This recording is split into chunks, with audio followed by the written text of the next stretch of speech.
નમસ્કાર, હું છું પ્રિયા અને તમે જોઈ રહ્યા છો જનતા કી જાણકારી ન્યૂઝ। નજર કરીએ આજના સમાચાર ઉપર। દાંતાના દરબારગઢમાં આવેલા પૌરાણિક અંબે માતાના મંદિરની છત પર મોડી રાત્રે અંદાજે 2 વાગે આગ લાગી હતી। આગની વિકરાળ જ્વાળાઓ ઝડપથી પ્રસરી હતી। આ આગ મંદિર પરિસરમાં આવેલી ફિલ્મ સિટી અંબા મહેલ સુધી પહોંચી હતી। અંદર બનાવેલા ફિલ્મ સિટીના કેટલોક ભાગ પણ આગની ઝપેટમાં આવી ગયા હતા, જેમાં એક ઓરડો બળીને ખાખ થઈ ગયો હતો। દાંતામાં ફાયર ફાઇટરની સુવિધાના અભાવને કારણે વિકરાળ આગ વધુ પ્રસરી હતી। અંબાજીથી મંદિર ટ્રસ્ટના ફાયર બ્રિગેડની ગાડી રાત્રે અંબાજીથી દાંતા પહોંચી હતી અને પાણીનો મારો ચલાવી આગને કાબૂમાં લેવાના પ્રયાસો કર્યા હતા।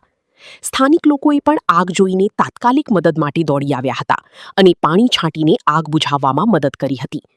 ઘટનાની જાણ થતાં પોલીસ પણ સ્થળ પર પહોંચી હતી અને પરિસ્થિતિની સમીક્ષા કરી હતી। સદનસીબે આ ઘટનામાં કોઈ મોટી જાનહાનિ ટળી હતી। પ્રાઇમરી ધોરણે આ આગ શોર્ટ સર્કિટના કારણે લાગી હોવાનું મનાઈ રહ્યું છે।